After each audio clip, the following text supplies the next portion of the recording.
Hoje o programa vai ser muito bom. Temos aqui um querido amigo.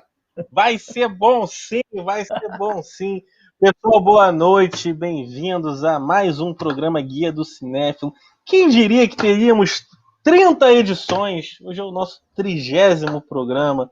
Estamos recebendo uma pessoa que eu adoro, cara que eu converso há muito tempo, que eu sou admirador dos textos dele, das aulas dele, ele sabe o quanto que eu admiro ele e a editoria que ele escreve, que até o chefe dele já teve aqui também, ficamos 2 horas conversando sobre cinema, um papo que não acabava e foi sensacional. E eu tenho um textinho aqui para apresentar o meu convidado de hoje. Marcelinho, segura aí que eu vou fazer um textinho para te apresentar e aí a gente começa. Pessoal, tô de olho aqui. Estamos ao vivo. Pode? Então, estamos ao vivo para todo o Brasil, todo mundo, Brasil, todo o planeta. Mandem suas perguntas, mandem um oi para o Marcelo, mandem um oi para mim, tá bom? E aí a gente começa a nossa jornada. Seguinte, nosso entrevistado de hoje é uma das pessoas de melhor texto sobre cinema no Brasil. Professor, jornalista, crítico de cinema. Marcelo Miller é membro da Abracine, Associação Brasileira de Críticos de Cinema. Vamos falar sobre a Abracine aqui, assunto bastante polêmico até, também aqui nas outras entrevistas.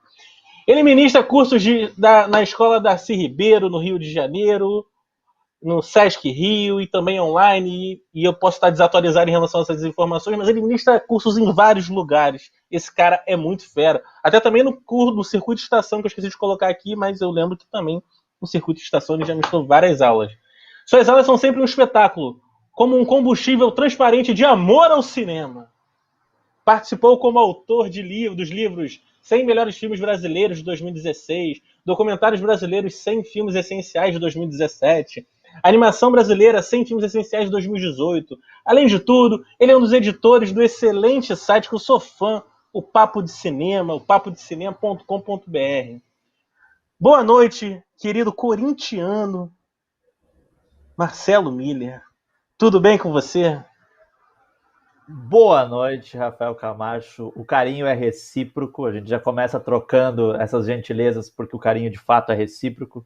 Queria agradecer o convite nessa edição especial, nessa 30ª edição, aproveitar para te parabenizar pelas 30 edições de programa e aproveitar e para dar também meu boa noite para os espectadores da TV Caeté no mundo inteiro que estão nos vendo. E olha, depois de uma apresentação dessas, eu começo até a achar que eu valho alguma coisa, mas isso aí a gente vai ver ao longo do programa, se é um exagero do apresentador ou se é um exagero do apresentador. Show de bola. O Marcelo Miller, Marcelinho, querido amigo, foi um dos convidados também do E aí, querido cinéfilo, a nossa coluna, que está lá também na TV Caeté.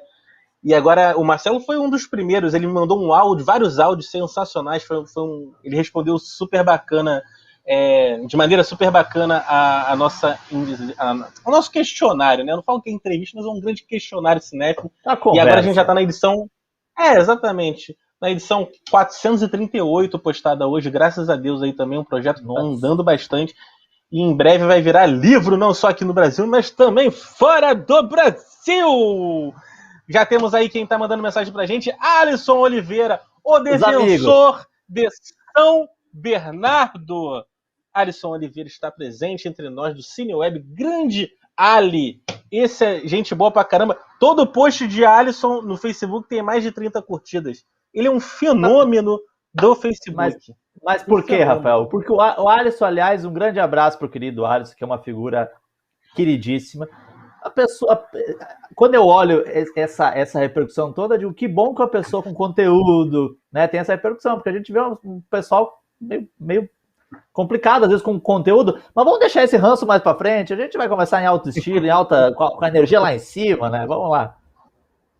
Vamos em frente. Marcelinho, a gente tem uma pergunta padrão aqui, que é o que eu faço para todos os convidados.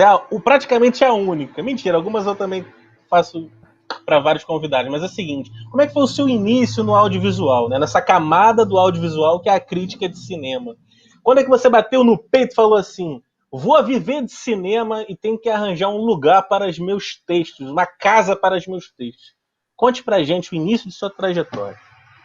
Diferentemente de boa parte das pessoas que têm uma história lindíssima de cinefilia, começando lá com uns 8, 9 anos, né, super precoce, a minha cinefilia não começou assim. Eu posso dizer que eu sou um cinéfilo tardio. Eu começo a acompanhar mais continuamente, mais incessantemente cinema depois dos meus 17, 18 anos. É claro que até ali eu assistia muita coisa. Eu posso dizer que eu sou de uma geração formada pelas locadoras, né, pelos VHS, pelos DVDs, mas mais pelos VHS. Então, assim, eu sou de uma geração formada muito por Jean-Claude Van Damme, Steven Seagal, Dolph Lundgren, essa galera que bombava no cinema de ação. Mas eu fui começar a me interessar por cinema, né? Porque eu costumo dizer que tem a diferença entre a galera que gosta de filmes e a galera que gosta de cinema. Tem a galera que adora filme, mas não está preocupado com linguagem, não está preocupado com forma, não está preocupado com um monte de coisa. Então eu fui começar a gostar de cinema lá pelos meus 17, 18 anos. E começou com uma paixão, e eu acho que é isso que sustenta tudo até hoje, além do empenho profissional, mas a paixão acima de tudo. E eu comecei a escrever, Rafa, que a gente começa a entregar a idade. Eu comecei as primeiras linhas que eu escrevi sobre cinema foi num Fotolog. Fotolog é o tataravô do Instagram. Tataravô do Instagram. E depois isso evoluiu para a criação de um blog que eu tinha com um amigo meu, que é o Conrado Eoli, que já escreveu também no Papo de Cinema, com o meu irmão, o Rafael Miller, que deve estar nos vendo aí também. E a gente depois abriu um outro blog, e isso foi se desenrolando. Eu, paralelamente, estudava comunicação. Eu sou de Caxias do Sul, do interior do Rio Grande do Sul. Hoje eu moro no Rio há 8 anos, mas sou, né, da Serra Gaúcha. Então eu comecei aos poucos, a querer encontrar, o que tu falou, um espaço para eu me expressar de uma maneira mais profissional. Eu fui fazer 2 coberturas de Festival de Gramado, para uma revista de Gramado, que é a Gramado Magazine. Então lá eu tive uma boa ideia do que era fazer uma cobertura em loco de um festival de cinema, embora a proposta fosse uma proposta muito diferente do que é o Papo, por exemplo. Era uma coisa assim, fazer um resumo dos filmes, né? Era uma revista digital. E aí aconteceu que eu fui paralelamente trabalhando com o blog, aumentando a minha produção no blog, querendo escrever mais. E te confesso que não tinha passado pela minha cabeça, quer dizer, já tinha passado pela minha cabeça profissionalizar isso, mas eu não tinha vislumbrado, não tinha parado para pensar assim, eu acho que eu vou montar um site, eu acho que eu vou atrás de alguém que tem um site para escrever e tudo mais. E aí aconteceu que em 2011 eu tinha um amigo em comum com o Robledo, que é o Robledo Milani, nosso editor-chefe lá no Papo de Cinema, e o Robledo estava encerrando um site anterior, que é o Cine Honda. Eles devem ter falado contigo naquela vez, e ele estava abrindo o Papo de Cinema, e esse nosso amigo em comum disse assim, vocês têm uma paixão em comum, acho que eu vou botar vocês em contato. E aí, o resto é história. Eu estou no Papo de Cinema desde outubro de 2011, o Papo de Cinema esse ano, agora em outubro faz 10 anos, então eu estou no Papo desde o começo, desde os primeiros layouts, desde as primeiras correrias, e eu posso dizer que profissionalmente, é claro que eu já tinha feito essas coberturas de festival antes, já tinha trabalhado profissionalmente cobrindo cinema, mas eu costumo alinhar o meu começo profissional de fato com o Papo de Cinema, que foi a partir dali que a minha vida. Eu sou muito grato, além de tudo, além de ter o Papo como um projeto muito especial, eu sou muito grato ao Robledo, sou muito grato ao Papo de Cinema, porque a partir dali se desenrolou a minha trajetória. E o resumo, Rafael Camacho, eu sei que televisão, por mais que seja internet, temos tempo, não dá pra gente ficar sendo prolixo pra cacete. Dá pra falar palavrão? Desculpa, palavrão. Pode falar palavrão, não tem problema não. Aqui tá liberado palavrão. Ô, produção, pode colocar aí na tela aí a última mensagem, por favor, Rafa? Acho que alguém mandou mensagem aí. Quem foi que mandou? Falou que o Marcelo é o rei dos stories. E é verdade. Ele faz stories que nem aqueles blogueiros lá que vivem de publicidade na internet. Lá, o Alan Ferreira, querido irmão cinéfilo Alan Ferreira, ó. Marcelo, rei dos stories, é verdade. Vai fazer história assim, lá que nem os blogueiros, lá os profissionais, lá o pessoal que é blogueiro ganhando dinheiro toda hora. Todo segundo tem o pessoal ganhando dinheiro lá. Marcelo já tá testando isso, né, já lá. Só tá faltando isso, né, Rafa? Ganhar dinheiro toda hora com isso. Tu chega lá. Marcelinho, é o seguinte, vamos começar o nosso papo aqui, fugindo um pouco das perguntas em comum que foi a primeira e tudo mais. Seguinte, vamos falar um pouco sobre a crítica de cinema, tá? Sobre o papel da crítica, principalmente agora, neste momento. existem conteúdos dos mais diversos possíveis espalhados pela grande rede, né? Você acha que há espaço para todo mundo? E outra coisa, os críticos da velha guarda recebem bem os críticos, ou dito críticos, da nova geração? E mais, Polêmico. os críticos de cinema, na sua opinião, têm uma classe unida? Os críticos de cinema são uma classe unida? E mais, qual o papel principal da CCRJ, da CCRJ no... A CCRJ não, porque eu não sei se você é vinculado à CCRJ. Mas vamos falar da Abracine primeiro. Não, né? Qual o papel da Abracine nesse link entre profissionais, mercado e público? Que eu sei que eles têm uma visão diferente e tal. Eu sei que foram algumas perguntas, mas eu acho que você entendeu um pouco o contexto. Perfeito? Então vamos em frente. Vai lá.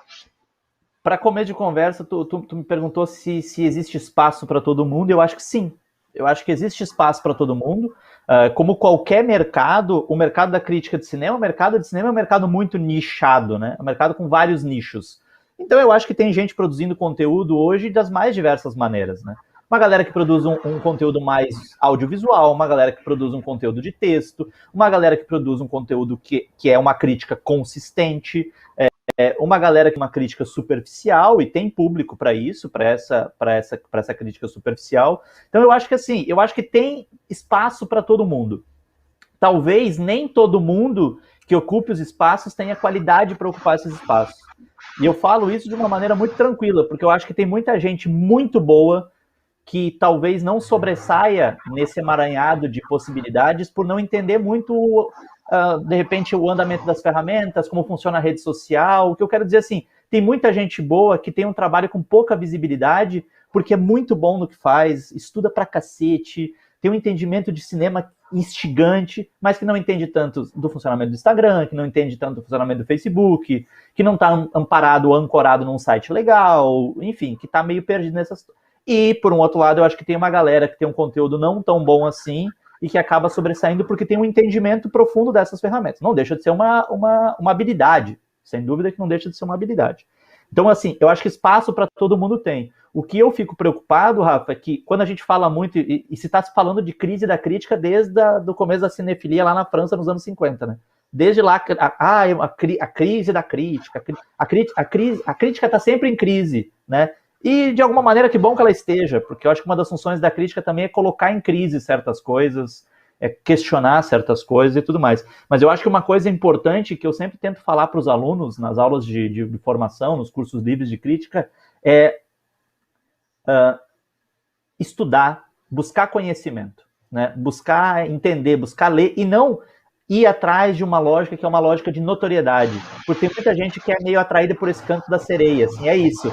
Eu quero ter milhões de seguidores porque eu quero receber as coisas de graça, porque eu quero que me convidem para as cabines, eu quero que me convidem para os festivais. E eu acho que tem muita gente, uma vez até escrevi no Papo um artigo sobre isso. Infelizmente, eu acho que isso é uma questão que ataca o jornalismo como um todo, tem muita gente que acaba não se expondo ou não fazendo um bom jornalismo por medo de perder privilégios, né? Eu tô vendo uma coisa errada aqui que eu deveria reportar, porque é a minha função, eu não vou fazer, porque eu tenho medo de perder uma boquinha. E a função do crítico de cinema não é estar alinhado com o mercado. A gente faz parte do mercado, a gente é a engrenagem de um mercado, mas a função do crítico de cinema tão pouco é funcionar como um guia de consumo. Eu não escrevo pensando em influenciar A ou B de ir ao cinema. Eu acho que todo mundo tem que se guiar, tem que ter a sua visão. Não é porque eu, por exemplo, escrevi sobre um filme e dei uma nota negativa e fiz apontamentos negativos, que eu vou querer te desencorajar a ir ao cinema. Muito pelo contrário. Que bom que tu vá ao cinema e se tiver uma posição divergente da minha, que a gente possa juntos construir alguma coisa. A gente está num momento que é um momento muito assim, de anulação de quem não concorda com a gente. E eu vejo isso muito na cinefilia atualmente. E na crítica de cinema também, né? Uma redução do espaço de diálogo. E para mim, crítica de cinema é diálogo. Num primeiro momento, diálogo com o filme, e num segundo momento, esse diálogo tão bonito que a gente pode estabelecer, como a gente está aqui fazendo, né? Que eu acho que é muito bacana. Sobre a questão dos críticos de cinema mais da velha guarda, eu não tenho reclamações em relação a isso, Rafa, porque quando eu comecei e quando eu fui aos meus primeiros festivais de cinema, eu fui muito abraçado pela galera mais velha. Era uma galera, assim, que me intimidava um pouco, porque eu chegava nos festivais, assim, e eu dava de cara com pessoas que eram minhas referências, pessoas que eu tinha lido assim a vida inteira, tipo Zé Geraldo Couto, Inácio Araújo, né? E de olhar e dizer assim, meu Deus, cara, esses caras são importantes para minha formação profissional. E eu sempre fui muito bem recebido, sempre fui, assim, eu não tenho queixas nesse sentido. Eu acho que é óbvio que tem muita gente que tem receio de perder espaço. Isso é uma questão meio que humana, né? Mas eu acho que cada um, se fizer bem feitinho o seu, né, Rafa? É como eu falei, acho que tem espaço para todo mundo vai encontrar seu público, talvez um público não tão numeroso quanto o merecido, mas eu acho que se a gente fizer um bom trabalho, a gente vai ter um público legal. Eu costumo dizer que tem um problema que para mim por observação eu vejo muito, é o fato de que a gente na crítica de cinema tem muitos gênios e poucos operários, né? Tem muita galera que quer ocupar esse espaço de como se fosse um farol, de ter seguidores, é quase como uma seita. E tem pouca gente que assim que pega no batente e entende que crítica de cinema é um trabalho intelectual, mas até mesmo o trabalho intelectual, ele pede muita transpiração, ele pede muito empenho, ele pede muito estudo, ele pede muito afinco no desempenho dessa profissão. Então, eu costumo dizer que, eu estava pensando até antes de começar aqui o programa, Rafa, que uma das coisas, todos nós acho que fomos dados de maneiras distintas pela pandemia. Eu fui afetado porque o meu lado ranzinza, ele veio um pouco mais para a superfície. Eu me considero um cara bem humorado, mas a pandemia jogou o meu ranço, o meu nível de ranço lá em cima. Então, assim, eu acho uma pena, porque a gente está falando de um mercado, né? E eu penso muito nisso, zelo muito por isso, porque eu acho que não adianta nada, Rafa, nós, enquanto críticos de cinema, ficarmos bradando aos quatro ventos que o mercado não nos entende profissionalmente, que o mercado não nos valoriza profissionalmente, que a gente não é remunerado do jeito que a gente gostaria, né? Que o mercado não nos remunera, se a gente não tem uma conduta profissional. Então, assim, não dá para exigir do mercado uma conduta profissional e eu não ter uma conduta profissional. Então, eu sou muito orientado e eu sou muito feliz porque hoje no Papo sempre foi assim, mas hoje eu tenho a possibilidade de trabalhar com o Robledo Milani e com o Bruno Carmelo, que são duas pessoas também que são referências e que têm o mesmo pensamento, de que a gente é crítico de cinema, a gente tem que estudar, mas a gente é profissional, a gente tem que ter uma conduta profissional. A gente tem que ter essa questão. Tem mais algumas perguntas aí que eu esqueci, Rafael, mas eu falo pra cacete, né? Tu sabe disso. Tem problema não, eu refaço aqui só o finalzinho. Mas você já emendou várias aqui, tá show de bola. Eu perguntei só se você acha que é uma classe unida, essa classe dos críticos. Não. E qual é o papel da Abracine nesse link entre profissionais, né, da crítica, basicamente isso. Eu acho que a classe é desunida, Rafa, porque até pouco tempo atrás, quando a gente vai pensar, né, que uma das primeiras associações foi a CCRJ lá nos anos 80, né, e que demorou para ser assumida, para ser entendida pelo mercado, né, hoje é super importante, sem dúvida, e tudo mais, que a Abracine surgiu acho que há uns 10 ou 12 anos, é pouco tempo, né, pouquíssimo tempo para uma classe que está atuando há muito tempo. Eu acho que existe uma desunião porque existe essa falta de entendimento de mercado, né? Então, o que eu vejo muito é assim, existe uma camaradagem, e eu acho que essa é a diferença vital. Existe uma camaradagem muito grande, mas existe pouca união, no sentido assim, de união de classe mesmo, de a gente reivindicar certas coisas, de estar alinhado em certos discursos. Eu acho que isso falta um pouco. E, nesse sentido, eu acho que a Abracine tem um papel vital. A Abracine tem um papel vital que é isso, que é de se consolidar como uma associação de classe, né?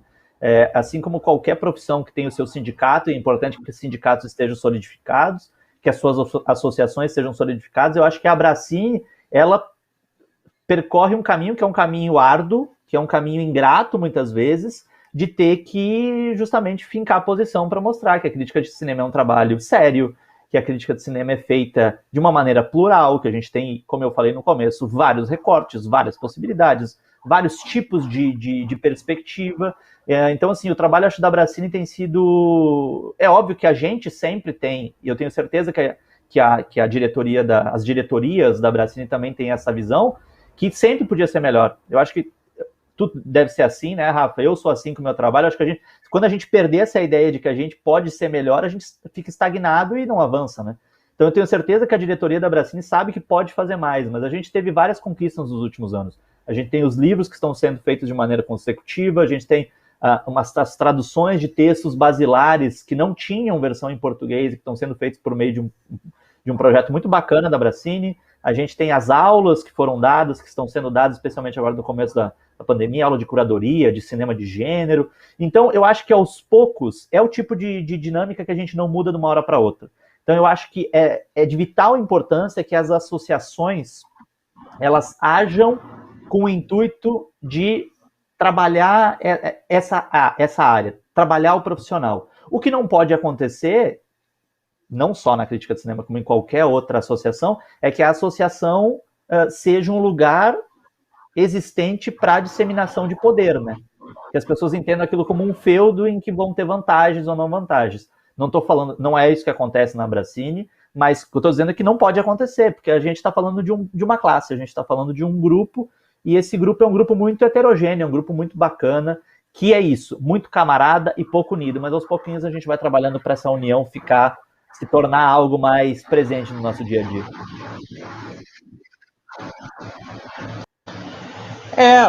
Eu concordo contigo em algumas partes. Eu acho que a minha opinião em relação a isso ela é bem complexa também, um pouco polêmica. Eu acho que há muita panelinha ainda dentro dessa questão da crítica como um todo.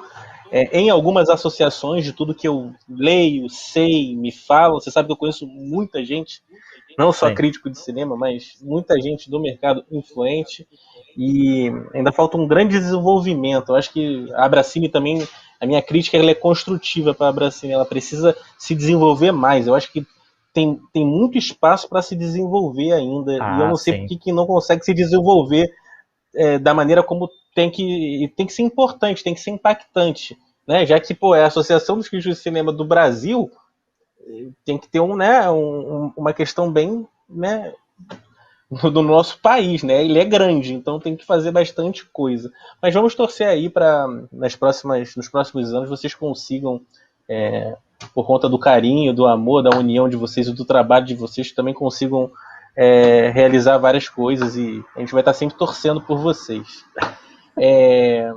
O Alisson já tá falando aí um monte de coisa. O Marcelo podia falar de onde veio o lance de subir a montanha. Daqui a pouco a gente vai entrar nesses papos mais aí, essas histórias de Marcelo Miller. Seguinte, Marcelinho, olha só. Você também é professor, e com a chegada da Covid teve que se atualizar, né? Como é que vai ser essa aula transmitida e tudo mais. Queria saber de você como é que está sendo esse modelo de aula que você modelou, né? É mais fácil para o aluno? Se é mais fácil para o aluno, lugar de qualquer lugar, assistir de qualquer lugar? Ou tem mais dificuldade por não ser presencial? E outra coisa, Marcelinho, os alunos eles estão sendo cada vez mais cinéfilos pelo menos nas suas aulas? Você acha que o pessoal que está chegando, ele já vem com uma bagagem de filmes? Ou você acha que a partir da aula eles conseguem abrir um pouco mais a mente e buscar essas referências? Me fala um pouco como é que está sendo para você dar essa aula, como é que você está sentindo os alunos, e essa questão da cinefilia dos alunos também.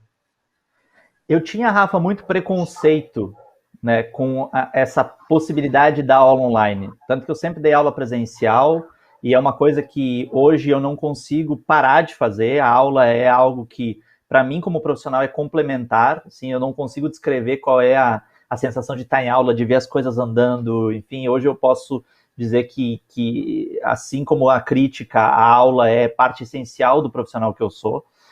Mas eu tinha muita restrição. Já tinha tido algumas propostas. Vamos fazer online. Eu dizia, online. Porque eu acredito numa aula, que é uma aula, e a gente estava falando antes, eu mencionei essa questão do poder. A gente tem a ideia do professor como uma figura de poder, uma figura de autoridade. E eu tento não propagar isso, porque eu acho que não é benéfico. Eu acredito numa construção de saber mais horizontalizada, né? Em que todo mundo consiga ter voz, em que a gente consiga enxergar e escutar a subjetividade alheia, especialmente no momento que a gente vive, que é um momento de polarizações, que se eu não gostei da tua touca, então eu não quero conversar contigo, e eu acho que a gente precisa conversar mais.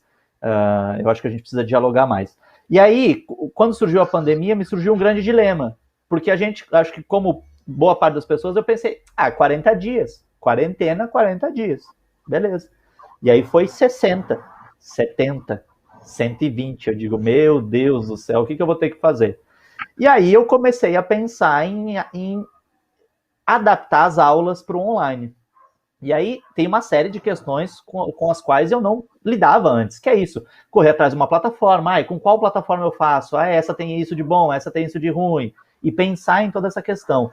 E o meu grande medo era de, no momento da aula, até porque é uma aula que todo mundo tem que estar com o microfone fechado, se precisar interagir, abre, a pessoa fecha a câmera, eu não sei, a pessoa pode estar dançando a Macarena e não está vendo a aula, uma série de questões. Mas, e eu tinha um medo que essas aulas ficassem muito, muito verticais, com só eu falando, e os alunos não interagindo. E aí, a minha primeira tentativa já foi uma tentativa que me deu um gás. Eu lembro da sensação de euforia no fim da primeira aula, assim. Eu dizia assim, cara, eu acho que vai ser legal, acho que foi bacana. E desde então, eu acho que desde maio do ano passado, maio, junho, eu tenho dado pelo menos um curso por mês, então eu quase não estou sem turma, estou dando aula direto, eu parei em dezembro para ter aquela folguinha de Natal também, porque ninguém é de ferro, mas já voltei em janeiro, dia 14 de janeiro já estava dando aula, e tem sido um processo muito bacana. Eu tenho, assim, me apaixonado por essa ideia, tenho conseguido me apaixonar pela ideia de dar aula online, tanto que isso já é uma decisão, quando a gente voltar a ter uma possibilidade de trânsito, né, de dar aula presencial e tudo mais, mesmo assim eu não vou deixar de oferecer as aulas online, porque ela tem vantagens, né?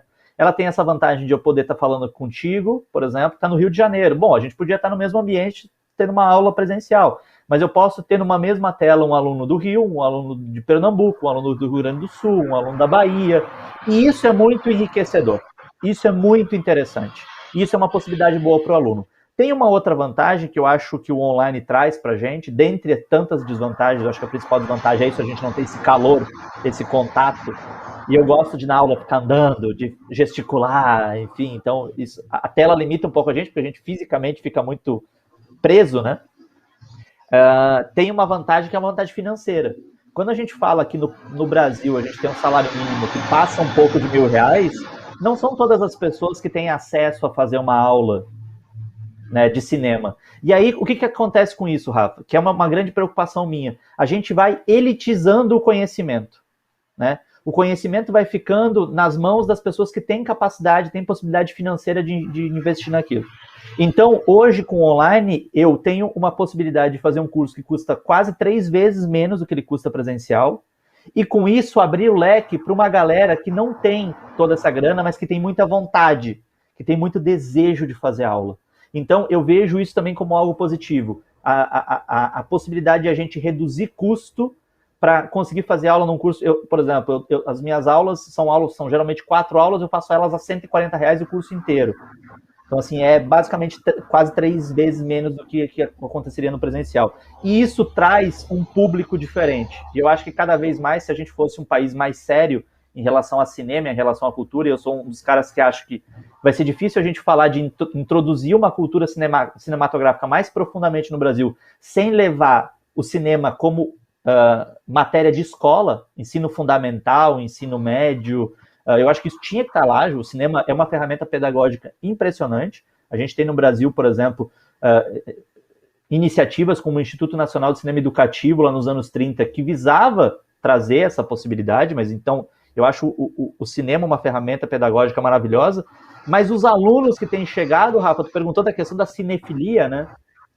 É muito heterogêneo. Eu acho que esse é o grande desafio de quem dá aula. Isso serve tanto para o presencial como para o online.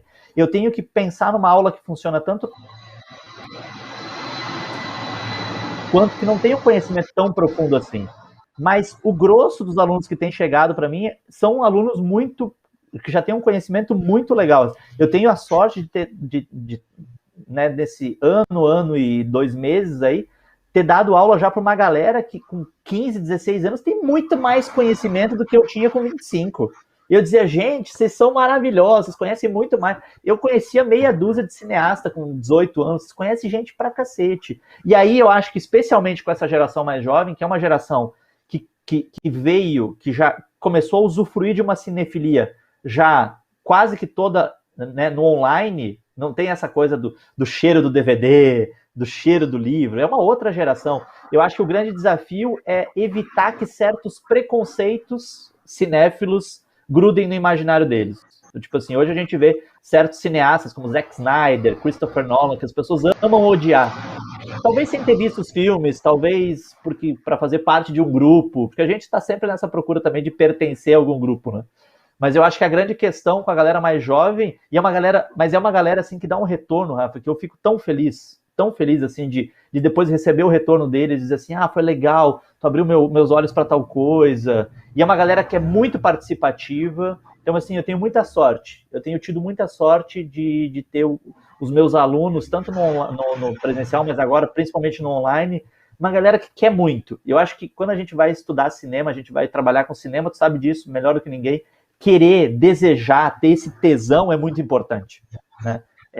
É muito importante a gente estar imbuído disso. Então, os alunos que têm chegado, cara, é uma galera muito foda, é uma galera muito boa, assim, que repito, tem um conhecimento com menos de 20 anos que eu fui ter lá, sei lá, com 30. Então, assim, uma galera que é muito promissora. Tem muitos desses que, inclusive, nem querem seguir nenhuma carreira em cinema. Mas acham bacana essa acumulação, acumular conteúdo, acumular conhecimento. Então, assim, eu não fico sem. É claro que tem a questão financeira, não vamos ser demagógico aqui. É óbvio que é importante até para manutenção financeira tu ter dar aula e tudo mais. Mas eu posso te garantir que mais do que a questão financeira, o que me motiva hoje a dar aula é essa troca com os alunos, que é foda. Quando a gente tem aquele clichê, Rafa, tu deve ter ouvido isso várias vezes. Eu ouvi várias vezes e achava uma bobagem. Quando diz assim, o professor dizia, mas a gente aprende muito mais com vocês do que vocês com a gente. Eu dizia, cala a boca, cara, não tem nada a ver. E tem tudo a ver. Hoje eu posso dizer, hoje eu sou testemunho, eu vou fazer aqui um testemunho que tem a ver, porque não tem como não ser. Numa aula, por exemplo, com 15, 16 pessoas, eu estou lidando com 16 subjetividades. Com 16 pessoas completamente diferentes, que têm visões de cinema que se eu tiver, e eu acho que essa é a grande questão, se eu tiver a inteligência de estar com os ouvidos e com os sentidos abertos para o que vem do outro, eu vou aprender pra caramba. Se eu tiver fechado, querendo só corroborar aquilo que eu já sei, certamente eu vou ficar restrito. E eu acho que esse é o grande desafio, especialmente com a galera mais jovem. É colocar na cabeça, não de todos, obviamente, mas eu acho que é natural até de quando a gente é jovem, que a gente é um pouco mais... É de dizer assim, cara, quanto mais aberto a experiência do outro tiver, mais tu vai conseguir ter conhecimento, tu vai conseguir ter prazer com isso tudo. Show de bola. E eu ainda digo mais, Marcelinho, eu acho que vai ter mais espaço para vocês que, gostam de dar aula, que entendem do assunto, dar aula no espaço físico cinema. Porque na minha cabeça, os cinemas eles vão ter que se remodelar. Até mesmo os multiplexes. Eles vão ter que ter eventos dentro do cinema, coisas diferentes. Um filme só não vai bastar. Na minha cabeça, não vai bastar. Eles vão ter que fazer uma coisa diferente, debates, aulas, eles vão ter que criar aquele ambiente ali, não é só mais um filme na tela, como era antigamente. As pessoas precisam entender isso desde já. Aqui no Brasil tudo é mais lento, ficam olhando números lá de fora. Aqui a gente vai precisar ser bem criativo, até mesmo nos multiplexes, para ver se consegue quebrada que realmente, cara, os streamers eles dominaram de uma maneira forte e por conta dessa Covid o acesso ao cinema, pelo menos a maioria de nós. Então, assim, até a hora que voltar e tudo mais, a gente já perde um pouco, né, de algumas gerações, né, que talvez não foram tão ligadas a cinema como nós fomos, né, daquele espaço físico, aquele templo sagrado. Mas vamos em frente, vamos torcer para as coisas andarem e que tenha cada vez coisas diferentes dentro da sala de cinema. Marcelinho, a gente vai passar agora para o ponto que é o mais barato do programa, que é o Pegadinhas Cinéfilas, perguntinhas polêmicas e cinéfilas. Você está preparado? Tu vai me colocar em saia justa, Rafael Camacho? Saia, meu filho, aqui... Essa daqui é a parte mais polêmica do programa, é essa. Marcelinho, só te falar uma coisa. Às vezes fica dando umas travadinhas, mas não liga não, tá? Pro pessoal tá ok. É pra gente que dá umas travadas, tá? Então, show de bola. Tá, tamo junto. Se der algum problema, o diretor fala com a gente. Seguinte, Marcelo Miller, vamos começar aqui o nosso Nossa perguntinha cinéfilas polêmicas. Vamos lá. Deixa eu até fazer um aquecimento. Seguinte. O filme Tropa de Elite foi um dos mais badalados longas-metragens do nosso cinema nas últimas décadas. Inclusive, ganhou o Urso de Berlim das mãos do Costa Gravas, né? Não preciso nem falar quem é Costa Gravas para todo mundo que acompanha o Guia do Cinéfilo, né, pessoal? Ah, bem. Ótimo. Seguinte. E pera aí que o Pablo Bazarello está me mandando mensagem aqui do Cinepop perguntando se eu posso fazer a crítica de Veneza do Falabella. Então daqui a pouco eu respondo para ele sobre isso. Aqui. Rafael Camacho é um homem multitelas, né? Ele está resolvendo várias coisas ao mesmo tempo. Voltando aqui. Marcelinho, seguinte. Na sua opinião, você acha que esse filme ele pode ter acendido uma chama fascista no povo brasileiro? O que você acha sobre essa questão? Que é uma questão que eu já vi algumas pessoas debatendo sobre, e eu queria a sua opinião em relação a isso. Sua opinião como ser humano, Marcelo Miller.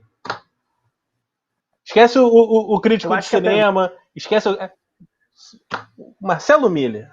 Não acho, Rafa, que o filme tenha essa capacidade de acender uma chama fascista, porque eu acho que essa chama teve sempre acesa, né? O Brasil é um país desigual, o Brasil é um país em que existem heranças muito nefastas, né, no nosso tecido histórico.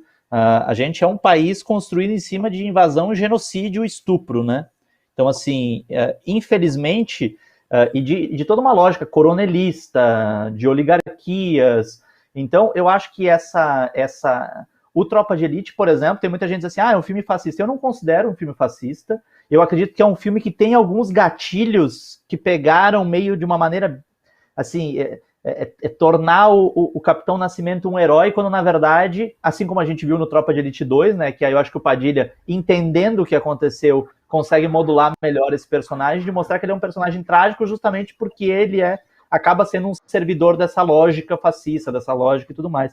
E eu lembro de uma vez, Rafa, que eu estava numa visita a set de um filme produzido pelo Rodrigo Pimentel, que é o autor do Elite da Tropa, que é o livro do Tropa de Elite. E ele falou uma coisa que legal, assim, eu acho que é importante, porque a gente também está nessa ideia, nessa fase das ideias que não se mudam, né? Eu acho que tudo é repensável. E o Rodrigo disse o seguinte, aquela tese do filme, por exemplo, de que quem financia o tráfico de drogas é o cara que sobe o morro para comprar sua maconha, ele disse, é tão inocente aquilo.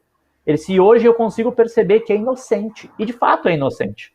De fato é inocente. Tanto que, de novo, eu acho que eu gosto do primeiro Tropa, mas eu acho que o segundo, o Padilha consegue fazer uma coisa tão mais complexa e fazer uma correção de rota tão mais interessante, porque ele vai falar sobre um problema endêmico no Rio de Janeiro, que é o problema das milícias, né? Mas quando a gente pega o primeiro Tropa, ele foi um fenômeno porque as frases do Capitão Nascimento viraram bordões, né? Não vai subir ninguém, pede para sair, essas coisas todas. Então, acho que talvez, mais do que se ele acendeu uma chama fascista, eu acho que é interessante porque ele incitou que esse fascismo que estava muito adormecido em algumas pessoas viesse à tona, né? Viesse mais comumente à tona. Mas não acho que o filme tenha acendido nada, não. Eu acho que o filme ele também não acho que o filme seja fascista, embora ele tenha algumas rotas ali que são rotas que abrem esse espaço, né, de ter um personagem autoritário. A gente sabe que o Tropa de Elite não era para ser um filme protagonizado pelo Capitão Nascimento, né? O Capitão Nascimento era um personagem secundário, e eu acho que até essa própria readequação de rota dentro do filme fez com que o Padilha tivesse perdido um pouquinho ali da mão em talvez colocar na boca do Capitão Nascimento um ufanismo exagerado, um poder exagerado, alguém que... A gente está num país que, infelizmente, né, Rafa, essas discussões sobre banditismo, sobre marginalidade, ela às vezes é muito rasteira. A pessoa diz assim, a pessoa foi pega roubando, ela tem que morrer, ponto. E isso é uma coisa fascista, né? A gente precisa ter leis, a gente precisa ter o entendimento, inclusive, profundo de o que gera esse tipo de coisa. Eu costumo dizer que a gente tem, e quando eu me mudei para o Rio de Janeiro, eu identifiquei isso muito. Um amigo meu que falava, ele disse, Marcelo, o grande problema do Rio de Janeiro é que o Rio não investe em prevenção, que é mais ou menos o que está acontecendo agora com a pandemia, né? A gente não investe na prevenção para que as pessoas não peguem. A gente investe depois para apagar o fogo. A gente deixa a casa pegar fogo e depois a gente tenta investir em apagar o fogo, que é muito mais danoso, que é muito mais caro, que é muito mais... Mas eu acho que o filme não teve essa capacidade. Eu acho que ele só empoderou algumas pessoas a falar o que até pouco tempo atrás socialmente era meio interditado e que agora, infelizmente, as pessoas falam assim abertamente. Então, assim, hoje abertamente o que a gente vê, às vezes até no meio cinéfilo, né? A gente vê assim a galera sendo machista, racista, homofóbica, misógina, sem vergonha de ser. Então, eu acho que esse fascismo sempre teve permeando a nossa história, sempre teve por ali. A gente aqui, por conveniência, até por sobrevivência, a gente muitas vezes fechou os olhos e disse assim, não, isso aqui não tem. O Brasil é o país da alegria, o Brasil é o país do samba, carnaval e futebol. E é lindo, eu acho esse país maravilhoso. Acho que se a gente fosse gerido, bem gerido, nossa, a NASA era aqui, a gente dominava o mundo com o pé nas costas, porque o nosso povo é um povo incrível, é um povo positivo, é um povo... E esse entendimento eu tive mais quando eu comecei a dar aula na Baixada Fluminense. Que, assim, é um entendimento de vida incrível, assim, de como existe uma potência, de como existe uma potência criativa, de como essa galera quer fazer, mas a gente tem toda uma estrutura, né? Quando a gente vê, por exemplo, a própria distribuição dos cinemas, e essa é uma área que tu entende muito melhor do que eu, mais do que ninguém, a gente vai ver uma concentração muito grande de cinemas, né, na Zona Sul Carioca, no centro do Rio, e tu teve à frente de uma iniciativa linda, que era de ter um cinema num espaço da Zona Norte do Rio de Janeiro, né, e como aquilo era bonito, porque existe toda uma falácia de que não tem público para um cinema que não é blockbuster ou dublado nesses espaços, e tem. Isso é o preconceito de mercado, então, assim, tem muita coisa aí, né? Isso já gerou várias discussões aqui, Marcelo Miller. Já gerou várias discussões aqui, exatamente, concordo plenamente polêmicas, com você, queremos como polêmicas. Eu penso. Não, foi uma doideira danada aqui, por causa dessa questão do público. Tem o público certo, não existe a coisa do público, você tem que encontrar o público, tem sempre o público ali, rapaz, é bem lógico até, né? Tem uma mente matemática, é sempre assim, 1 mais 1 ali, ó, vai em frente. Mas vamos aqui, vamos lá, temos algumas perguntas para fazer aqui, vamos lá então. Marcelinho, mais uma, hein? Mais uma. Vamos lá. Vamos lá. Cinderela Baiana é um dos marcos do nosso cinema. Um filme aclamado por sua ruindade, por sua falta de técnica, beirando ao bizarro em muitos momentos. O produtor desse filme, inclusive, não sei se você sabe, Marcelinho, reza a lenda, apostou tudo que ele tinha e morreu em um asilo, numa cadeira de rodas. Daria até um bom documentário, inclusive. Eu queria saber de você uma coisa, Marcelinho. Para você, existe filme ruim? Ou cada filme chega de forma diferente para cada pessoa e umas pessoas vão gostar, não vão? Existe filme ruim, Marcelo?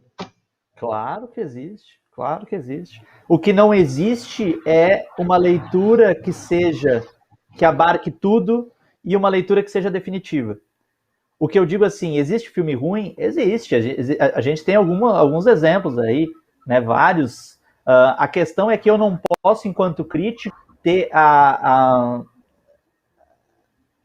pachorra, usando uma palavra belíssima, de achar que a minha leitura ela se encaixa em todo mundo, que todo mundo tem que seguir a minha leitura. Então, claro que a partir da minha perspectiva existem filmes bons, existem filmes ruins, existem filmes maravilhosos, existem filmes péssimos, existe Cinderela Baiana, existe The Room, existe O Pequenino, existe As Branquelas, existe, né?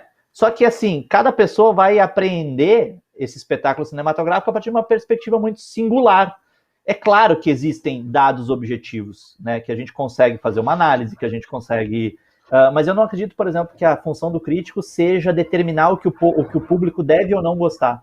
É fornecer ao público uma possibilidade diferente de leitura, pura e simplesmente, né, que pode ajudar ele a ter uma compreensão mais complexa do filme, que pode ajudar aquele que estiver aberto, né, a confrontar suas próprias ideias, porque eu sempre digo que no começo, quando eu não sei se aconteceu isso contigo, quando eu comecei a escrever sobre cinema, eu só lia a galera que concordava comigo. Eu dizia, porque era uma forma de me validar. Eu dizia, caralho, cara, a Sinassi Araújo falou exatamente o que eu pensei, que do caralho. O Luiz Anin escreveu exatamente o que eu pensei, que do caralho. Quando eu perco essa necessidade de me validar, o que eu quero é ler gente com quem eu não concordo. Porque é ali que eu vou aprender, é ali que eu vou me confrontar. Então, assim, não ensaboando muito, tem filme ruim, sim. Mas talvez um filme ruim para mim seja bom para ti. Talvez um filme ruim... E é muito relativo isso também, né? Porque às vezes a gente vê um filme que a gente, enquanto crítico, dentro de uma postura crítica, analítica, sabe que é ruim, mas diverte. Eu acho divertido, eu acho... e o próprio The Room, eu falei isso por conta da... Né, viu certamente o Artista do Desastre, com James Franco, que fala sobre esse filme, sobre The Room. O The Room é um filme tão ruim, mas esse é ruim mesmo. Gente, pelo amor de Deus. Mas ele é tão ruim que ele é divertido. O Plano 9 do Espaço Sideral do Ed Wood é tão ruim, tão bizarro, que ele chega a ser bom. E aí eu fico pensando, tá, mas e aí? É ruim? É bom?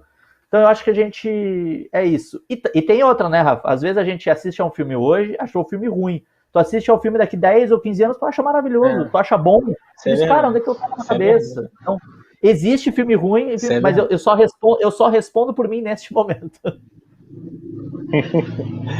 Show. Olha só. Seguinte, Marcelinho. Está chegando o Festival de Cannes, que o Papo de Cinema vai cobrir, com certeza, com vários textos.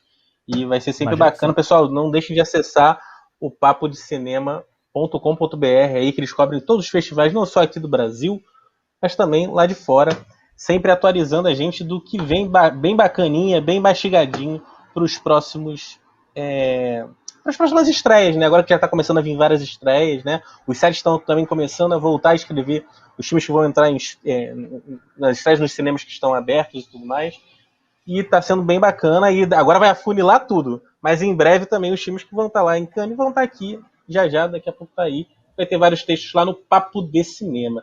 É o seguinte, está chegando o Festival de Cannes. Vamos ver como é que vai ser esse ano com a questão da Covid, né? Como é que vai ser a cobertura jornalística, como é que vai ter os acessos. Ainda acho que ainda tá um pouco assim, né, nublado, mas daqui a pouco o pessoal também vai atualizando a gente, hoje pelas redes sociais, as próprias editorias também, se não nos Twitters, nos Instagram pessoais, a galera vai atualizando nós cinéfilos de como é que vai ser isso, até pra gente também poder ter um sincronismo de poder acompanhar, né, todo o material que vai vir sendo produzido dessa galera, de todos vocês, né? Não só do Papo de Cinema, mas do Adoro Cinema, do Cinema Pop, de todos os sites são referências para todos os outros cinéfilos aqui do Brasil. Mas seguinte, Marcelinho, sobre uma camada desse festival, né? Os releases sobre curtas selecionados no Festival de Cannes, mais precisamente proposta de mercado em que basicamente pagar a taxa de inscrição para entrar, parece que chegam aos montes nas caixas de entrada de diversas editorias de cinema no Brasil. Essa informação acaba ficando muito restrita, na minha visão, tá, Marcelinho? A quem trabalha no meio, ou tá antenado com a indústria, sabe, bastidores, acaba sabendo e tudo mais. Alguns portais, procurando grandes chamadas, acabam divulgando essa seleção, né, para a categoria competitiva, só que não é isso, né? Não é bem uma categoria competitiva, é uma amostra de mercado, pura e simplesmente mostra de mercado. Então eu queria saber de você uma coisa, assim, eu não achei nenhum texto crítico sobre essa questão jornalística, que para mim é uma questão jornalística, isso é uma informação que existe, mas assim, cada um divulga de uma forma e fica muito confuso para nós leitores, nós cinéfilos, que gostamos de consumir essa matéria. Então assim, eu queria saber de você uma coisa, será que não existe uma coisa mais detalhada em relação a esse assunto? Por conta de gerar algum tipo de polêmica ou até mesmo alguma retaliação? E mais, eu queria saber de você. Você já deixou de escrever sobre algum tema, não estou falando sobre esse, mas sobre algum tema ligado a alguma coisa relacionada a cinema, por medo de uma questão de repercussão, ou até alguma questão que você teve que falar com o Milan, pô, Milan, isso é legal lá, acha como é que vai ser e tudo mais. Eu queria saber você sobre essas duas questões. Por que a galera não tem um texto um pouco mais focado nessa questão dessa camada de Cannes, né? A gente fala em redes sociais, mas não tem um texto explicando para a galera, até mesmo como, eu não vou dizer talvez até uma crítica construtiva para alguns portais, que às vezes eles divulgam também sem saber, né? E também saber de você, se você já teve alguma coisa assim em relação aos seus textos. Pô, será que eu vou postar isso? Será que eu não vou fazer isso? Basicamente isso. Eu vou começar então pela segunda pergunta. Não, eu nunca tive. É óbvio que em vários momentos eu já pensei, como qualquer escolha editorial, assim, será que eu falo disso? Será que eu não falo daquilo? Mas eu nunca me censurei nesse sentido de pensar assim, não vou falar disso porque vai gerar polêmica, desde que eu sinta que eu tenha consistência para falar sobre aquilo. Eu já me censurei quando eu achei que eu não tinha alcance suficiente para falar sobre aquilo. Porque eu acho que para mim a polêmica pela polêmica não serve. O meu trabalho, eu não vejo o meu trabalho como algo, como uma mola propulsora de polêmica, eu não tenho interesse nisso, por mais que muita gente caia nessa onda, justamente porque isso dá like, isso dá curtida, dá compartilhamento, dá adesão, dá view em Instagram e tudo mais. Mas eu não acredito nisso. Então, assim, eu já me autocensurei quando eu acreditei que eu não tinha conteúdo para falar sobre aquilo. Por exemplo, eu fiz uma vez um artigo, que é um artigo que surgiu por conta de uma provocação em sala de aula, e o título do artigo é Por que eu não cancelei o Woody Allen? E aí eu faço um artigo sabendo que eu vou apanhar pra cacete, mas a minha questão não é essa. Nesse momento eu não estou preocupado com isso. Nesse momento eu estou preocupado em tornar mais densa uma discussão que, para mim, soa muito frágil, muito superficial. Então é isso. Eu acho que o jornalista, eu acho que aí abrindo até um pouco mais o escopo, para não só o crítico de cinema, mas o jornalista, ele precisa ter coragem. É preciso ter coragem. É preciso saber que às vezes tu vai ferir suscetibilidades e que, especialmente no mundo como a gente vive, as pessoas, como por exemplo esse texto, depois eu fiquei sabendo, recebi prints de amigos assim, de grupos que as pessoas botavam assim, só podia ser um crítico de cinema branco e heterossexual. E aí eu digo assim, cara, vocês leram além da manchete para formar uma opinião? Vocês chegaram a ler o texto, chegaram a confrontar as minhas ideias? E eu não tenho nenhum problema, quem me conhece sabe que eu não tenho nenhum problema de ser confrontado, desde que não seja com agressividade e desde que a pessoa leia e tente fazer isso com conteúdo. Tente me dizer assim, não, eu não concordo contigo por causa disso, disso, daquilo. Perfeito. De novo, a gente está aí para absorver essas questões. Então, de novo, eu só me censurei quando eu achei que eu não tinha nada a acrescentar ou que eu não tinha consistência suficiente para fazer isso. Em relação a essa questão dos releases, eu costumo dizer, e aí eu vou recorrer ao imaginário popular, né, Rafa? O golpe está aí, cai quem quer, né? Existem muitos golpes que a gente, enquanto jornalista, que a gente recebe aí. Por exemplo, vou dar um exemplo. Esse exemplo do Short Film Corner é uma questão. O Short Film Corner é uma mostra de mercado, como tu bem falou, de curta-metragem do Festival de Cannes. Existe uma seleção, mas é uma seleção assim só para peneirar se não tem absurdos nos filmes, né? Mas não existe um mérito de seleção. Não foi o Rafael Camacho que foi lá o selecionador de Cannes e escolheu esse em detrimento desse por causa do mérito artístico. E aí o que acontece? A gente acaba recebendo releases e essa discussão surgiu por causa de uma bobagem que eu escrevi no Facebook e ganhou uma proporção enorme. Eu digo, gente, isso acontece todo ano. Que a gente recebe pessoas dizendo assim, meu filme foi selecionado. Eu digo, gente, a questão é o verbo.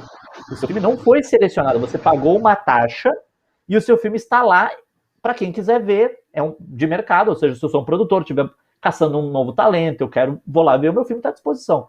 Se eu sou um curta-metragista, é óbvio que eu vou querer estar no Short Film Corner. Óbvio, porque é visibilidade pro meu trabalho. Óbvio que eu vou querer pagar para estar lá. Perfeito, cara. Só que eu acho que, especialmente nesse momento em que a gente está falando diariamente sobre fake news, existem alguns movimentos que querem induzir o jornalista ao erro. E aí o problema não é nem tirar a responsabilidade do jornalista, Rafa.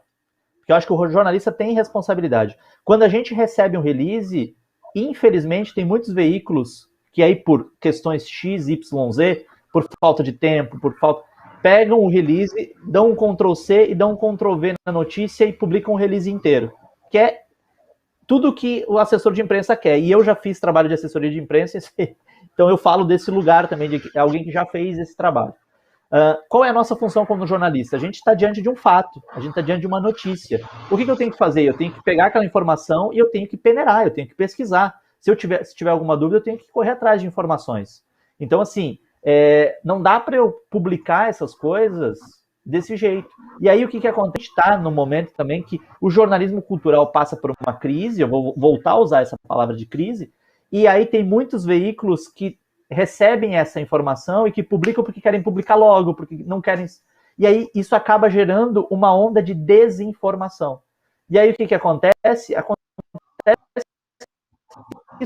tem efeitos. Eu postagem corriqueira, de novo, acontece todo ano de a gente receber esse tipo de coisa, de gente me relatando coisas de profissionais que foram prejudicados profissionalmente porque perderam oportunidades que foram dadas a gente que criou esse factoide e tudo mais. Então, assim, eu acho que a nossa função de jornalista, por que eu digo que o golpe tá aí, cai quem quer? A minha falecida vozinha, a dona Clara de Oliveira Pimentel, ela dizia, a cantada é livre. A cantada é livre. Então, assim, quando a galera chega e diz assim, fui selecionado, cara, deixa eu ver aqui se tu foi selecionado mesmo. Deixa eu dar uma pesquisada. O jornalismo caiu um pouco nesse descrédito por conta dessa incapacidade de pesquisa. A gente teve há pouco tempo atrás, por exemplo, numa live do Caetano Veloso, uma revista especializada em música muito famosa, tirando sarro do filho do Caetano porque estava tocando com uma colher num prato, desconhecendo profundamente que aquilo é uma tradição, enfim, que não é uma... Então, assim, eu acho que é isso. Eu acho que, por mais especialista que nós sejamos, a gente tem que sempre desconfiar da informação. Eu acho que, quando a gente recebe essa informação, a gente tem que sempre desconfiar. Mas em busca do like, em busca do clique, em busca de ser supostamente o primeiro a dar, tem muita galera que cai no golpe.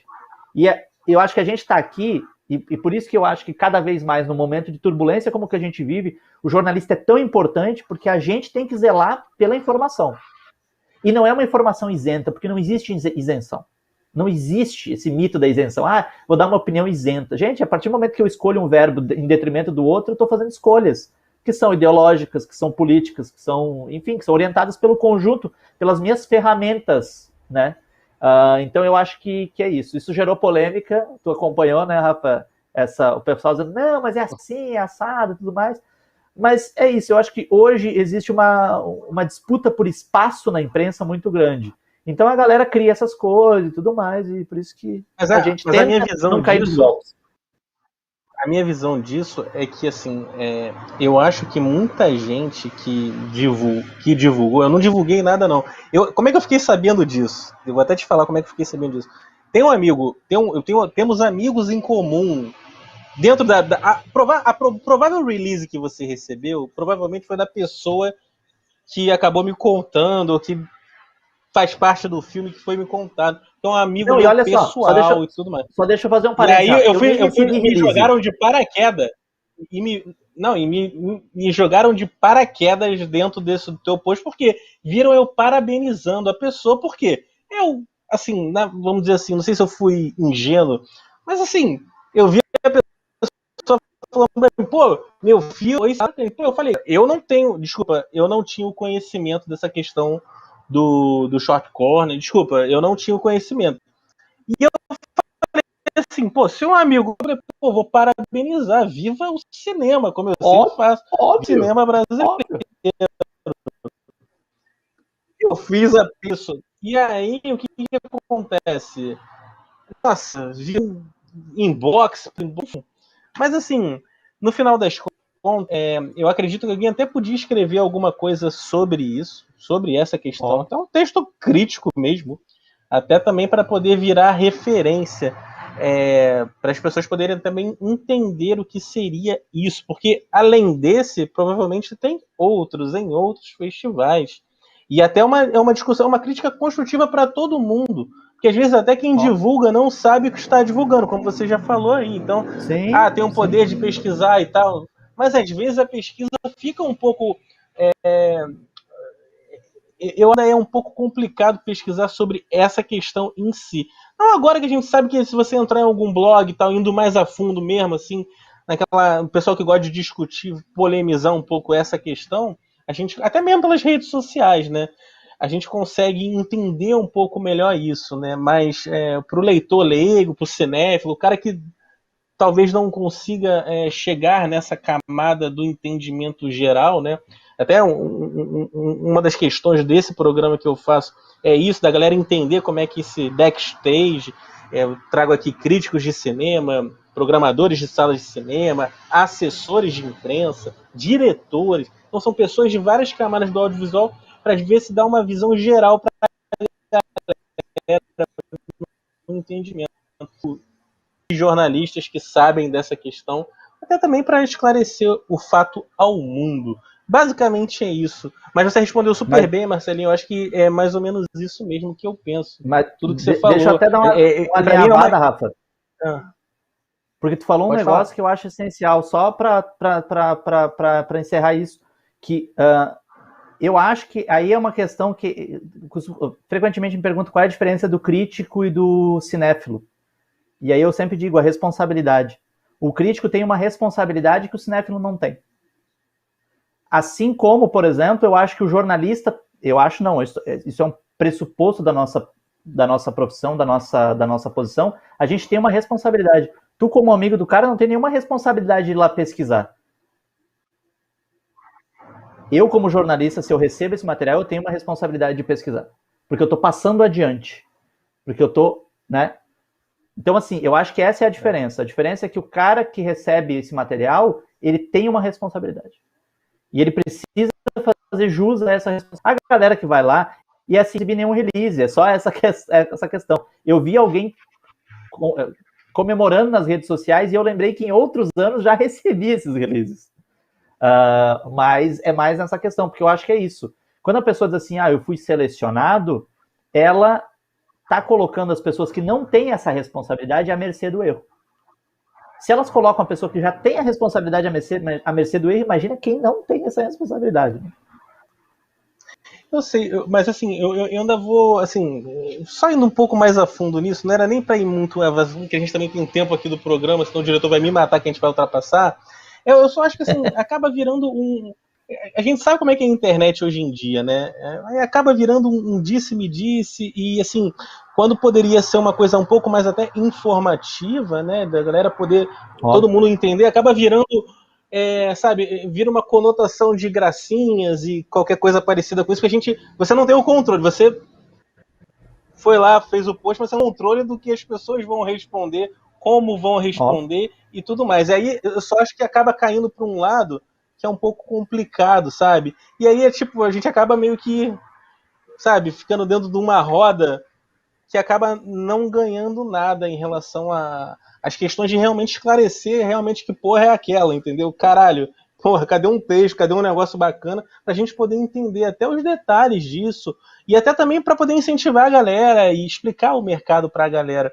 Eu às vezes acho que falta um pouco disso em algumas postagens, ou pelo menos na discussão, né? A galera vai levando o assunto para um lado, como você falou, você postou lá a sua opinião, a tua rede social, você faz o que você quiser, mas assim, aí a galera começa a ir para um outro lado, e aí um vai falando, quando você vai ver, eu até rebati uma pessoa lá, que eu não lembro nem quem foi, porque aí começa a vir aquela questão da comunicação, né? Por isso que eu odeio ficar discutindo por zap. Eu prefiro até por áudio, porque cada um interpreta de uma forma, e aí fica ambíguo para mim, fica ambíguo para você, e aí já vira aquele caos, fora que a gente já não tá num momento muito bom do planeta, então, sabe? Mas de qualquer forma, assim, eu acho que em breve aí, com quem sabe, alguém pode fazer um texto não só sobre essa questão, mas sobre outras também, algumas polêmicas que existem, até para poder esclarecer para o grande público, e também para a galera que trabalha nisso e não sabe. Eu também respeito isso, né? Tipo, eu tô no meio aí já 500 milhões de anos e não sabia dessa questão, porque eu também nunca lidei muito com essa questão do mercado em si, né?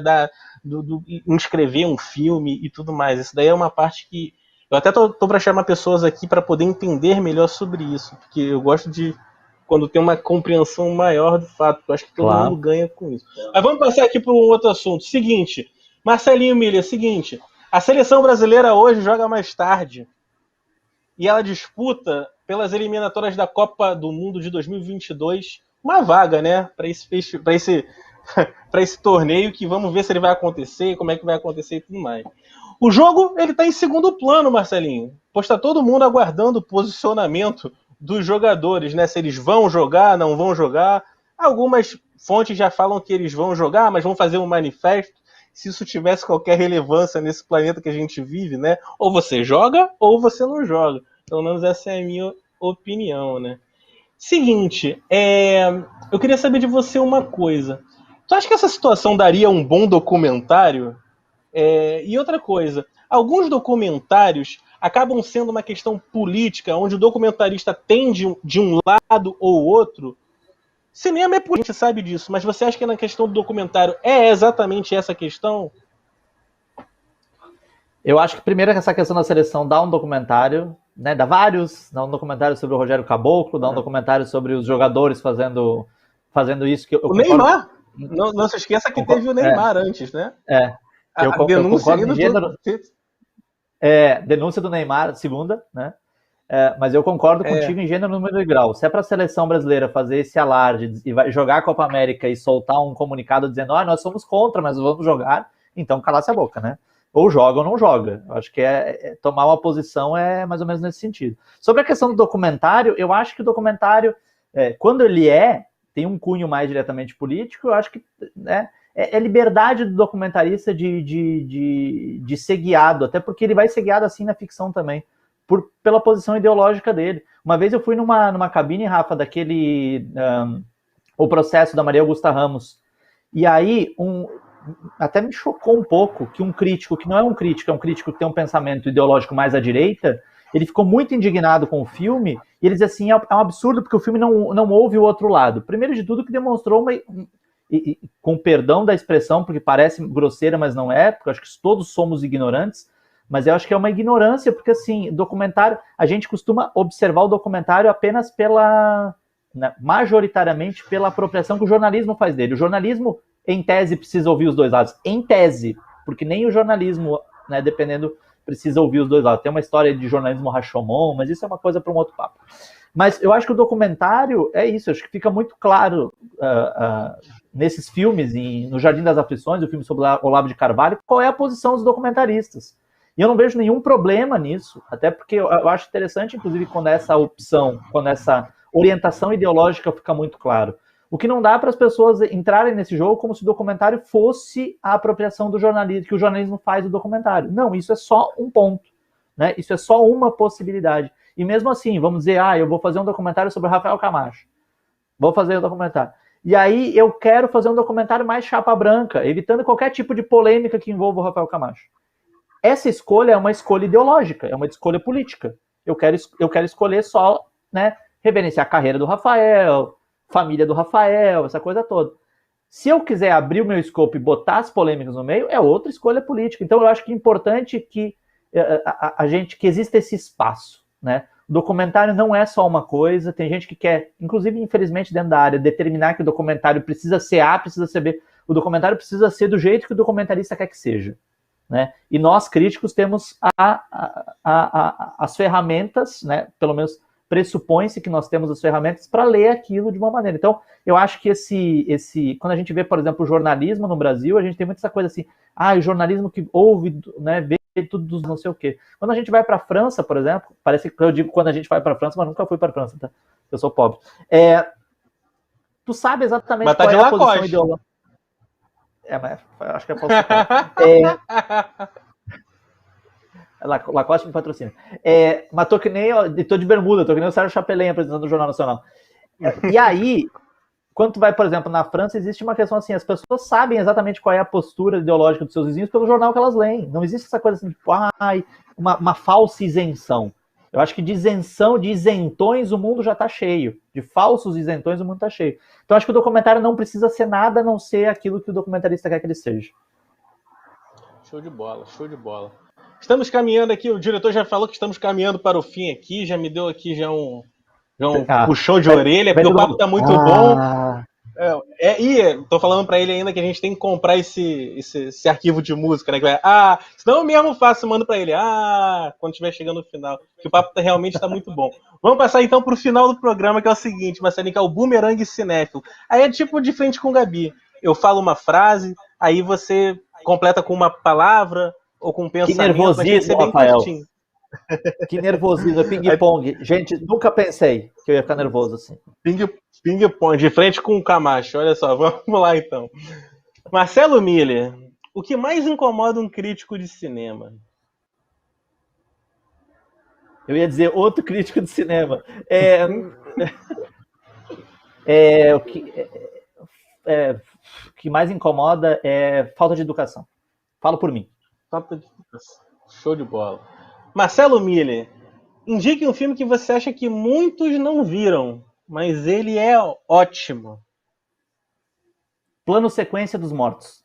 Um filme japonês que está sendo refilmado agora pelo Michel Hazanavicius, diretor de O Artista, e é um filme maravilhoso sobre um cara fazendo um filme com plano sequência de zumbis. É incrível esse filme.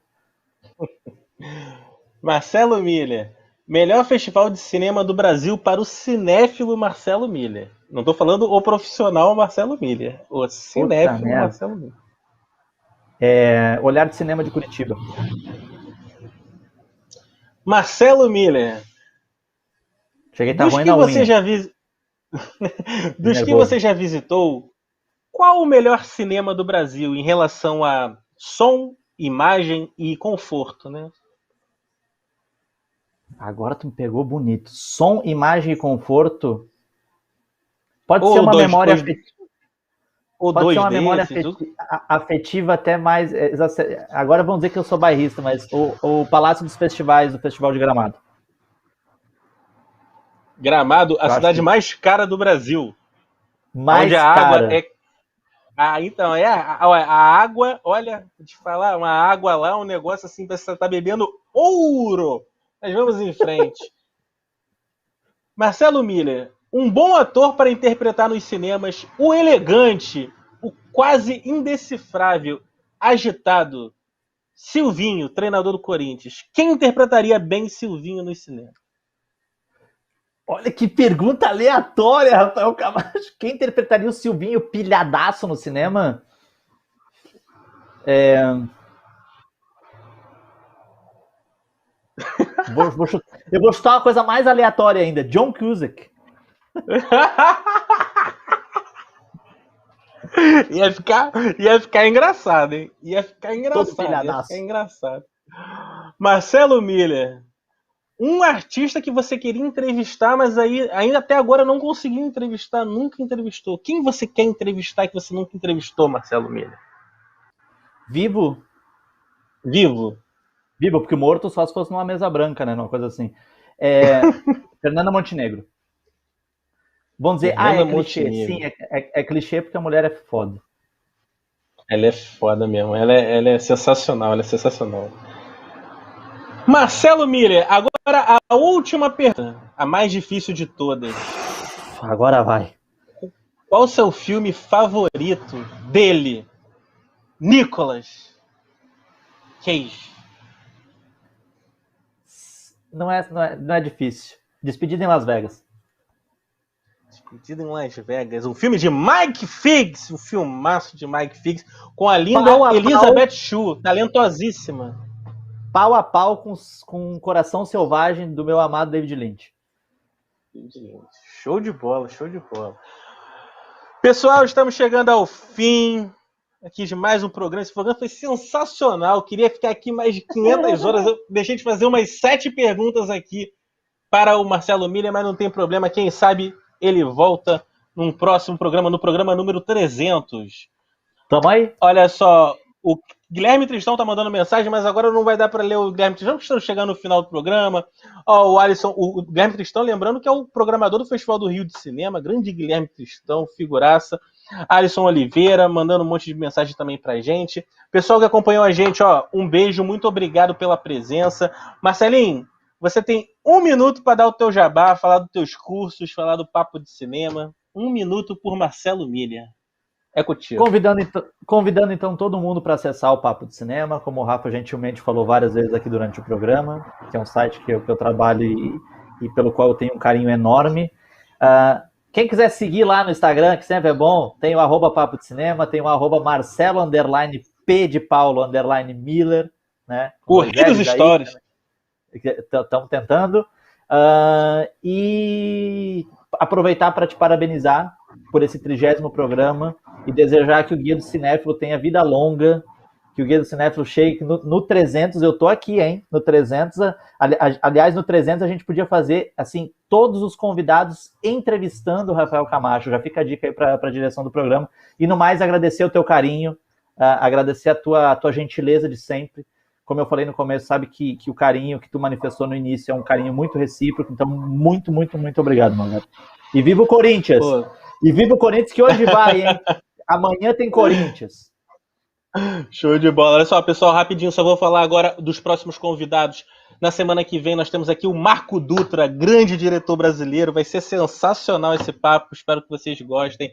Depois a gente vai entrevistar o Marcelo Janot, depois o André Pelens, o Jean Tomás Bernardini, meu ex-chefe. Vai ser tradução simultânea, eu vou mandar um iFood para ele cheio de batata frita, porque ele adora comer batata frita. Vai ser muito bom esse papo. Depois nós temos a Simone Yunes, programadora do Cine Sesc, fantástico cinema lá de São Paulo. Em julho nós vamos ter aqui a Mariane Morizawa, jornalista que sabe muito dos bastidores de cinema, vai ser bem bacana. Nós vamos ter a Sandra Kogut, Marcelo Ikeda, Marden Machado da CBN lá de Curitiba, Daniel Schenker, querido Dani, também vai estar aqui. Vai ser bem bacana os próximos programas. O Marcelo Miller conhece todos esses nomes que eu falei aí, ou pelo menos a maioria deles. É só gente bacana. Pessoal, fiquem com Deus. Marcelinho, um beijo, obrigado. Sinta-se abraçado. Foi ótimo. Fica com Deus. Continue sendo esse cara nota 1000, informando sempre a gente sobre cinema, com suas críticas, seus textos. Você sabe que eu sou teu fã. Eu babo ovo mesmo. Eu sempre estou lá acessando o Papo de Cinema, os textos do Marcelo, do Bruno, do Milani e da turma toda lá. Pessoal, um beijo. Rafa, diretor, fica com Deus. Tomara que o Atlético Mineiro vai bem, né? Vai bem, né? Tomara. Deus é pai, né? E meu Mengão também. E o Corinthians do Silvinho e do Marcelo Miller e do Celso Sabadin, tomara também que vá bem aí no decorrer do campeonato. E vamos ver hoje o anúncio dos jogadores da Copa do Mundo, né? Da Copa do Mundo, não. O anúncio dos jogadores da seleção brasileira, né? Vamos ver se esse manifesto, o que vai ter nesse manifesto, né? Vamos ver. Vamos em frente. Um beijo para todo mundo. Valeu. Fiquem com Deus. Tchau, tchau. Até a semana que vem. Tchau. Valeu. Viva o cinema! Yeah! É nóis!